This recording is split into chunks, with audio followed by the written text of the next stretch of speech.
Most NVMe SSD enclosures are reviewed the same way.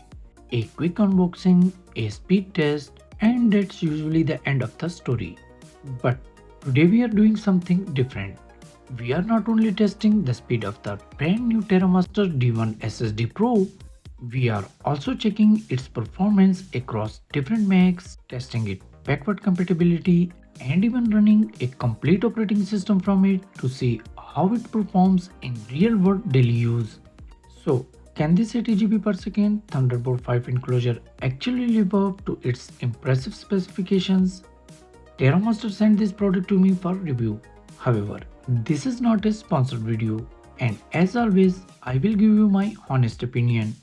So, let's begin with the unboxing. As you can see, both sides are factory sealed. Let's cut the seals and see what TerraMaster has packed inside. To open the seal, I am using my trusted old knife. Oops! I think I just attacked the box instead of the seal. Thankfully, the enclosure survived before I even started the review.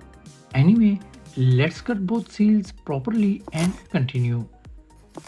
Once you slide the outer packaging away, you will greeted by a black presentation box. The first thing inside the box is a small package labeled User Manual. Opening it up, we get the quick installation guide, information about TerraMaster backup software, and the warranty documentation. And then we get something that immediately catch my attention, a dedicated carrying case. Honestly, this is something many enclosure manufacturers skip entirely, after leaving users to purchase a protective case separately.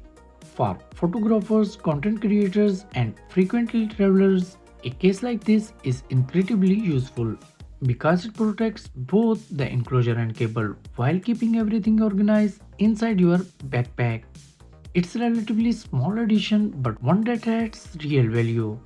Inside the case, you will find the enclosure itself along with 80 GB per second certified data cable. This is not just a standard USB cable. It's specifically designed to handle the bandwidth requirements of Thunderbolt 5 and USB 4 connections, and the overall build quality feels reassuringly solid. One thing I noticed immediately is the cable length. It's definitely on the shorter side. However, after seeing the included carrying case, the decisions start to make sense because a shorter cable is easier to store, transport, and manage while traveling. The enclosure itself arrives sealed, so let's remove that first. And once again, I trust my trusted knife. And right away, the enclosure feels extremely solid. The entire body is constructed from aluminium, giving it a premium feel while also serving as a part of the cooling system. The design actually pairs quite nicely with modern Apple hardware and looks perfectly at home beside a Mac Mini or MacBook Pro. On the front, you will find the Thunderbolt 5 port, a smart LED, and the TerraMaster branding. One feature I found really useful is the LED status indicator.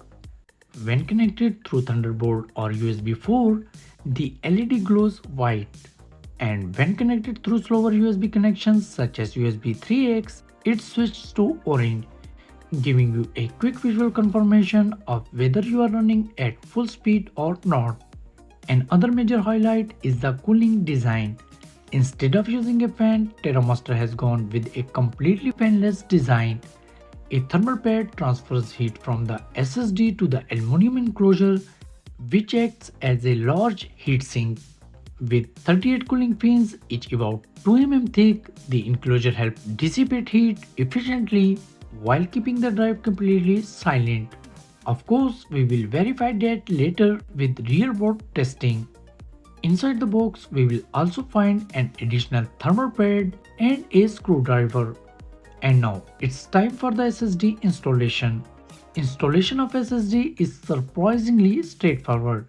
There is a single screw located on the upper side of the enclosure that holds everything in place. Using the included screwdriver, remove the screw and the enclosure easily comes apart.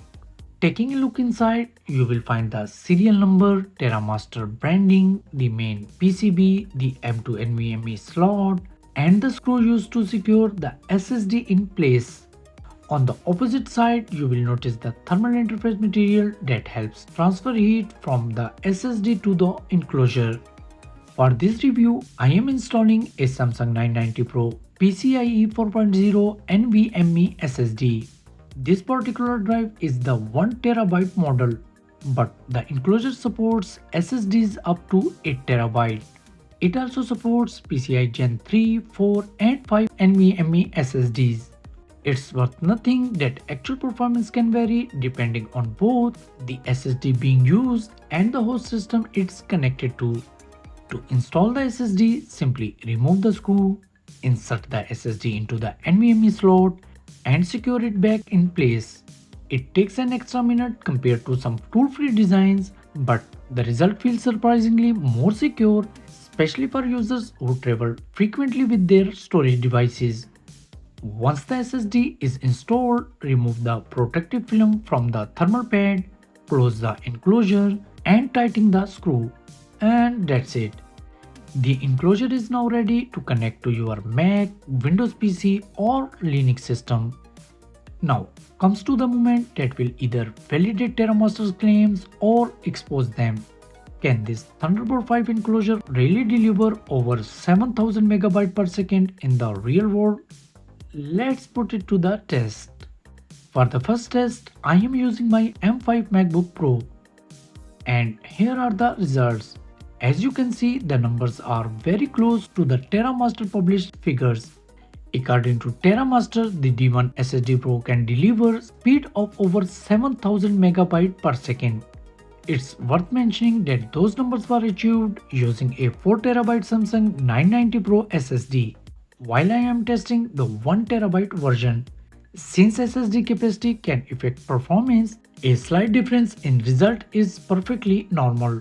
Even so, the speed we are seeing are very close to the TerraMaster claim figures, which is impressive. It's also important to remember that the enclosure is only one part of the equation.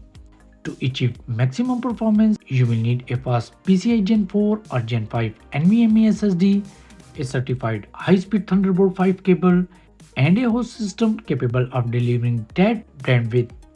To demonstrate this, I connected the exact same enclosure and SSD to my M2 Mac Mini over Thunderbolt 4 and repeated the test.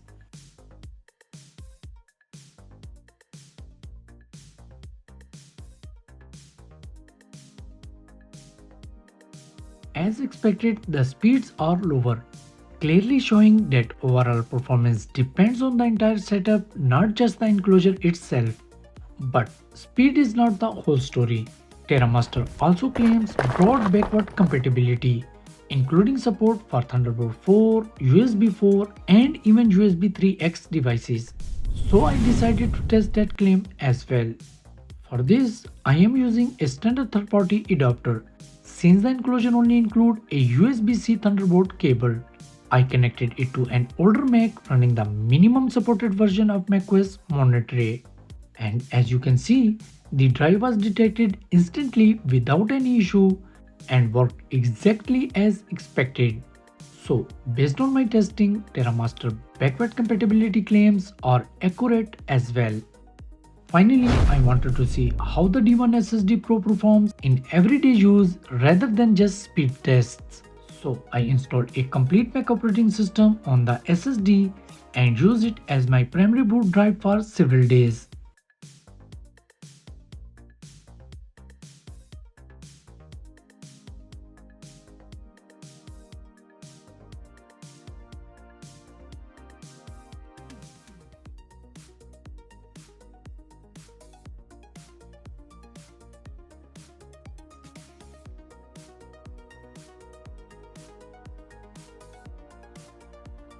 From launching applications and editing videos to general day-to-day multitasking, the experience felt remarkable close to using an internal SSD.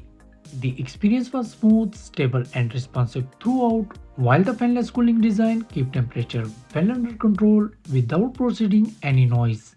After spending time with the D1 SSD Pro, it's clear that this is not just another NVMe enclosure chasing big benchmark numbers.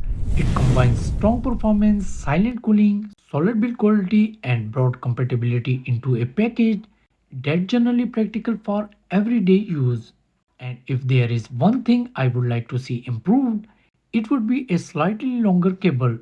The included cable works perfectly fine, but for certain deck setups, a bit extra length would have been nice.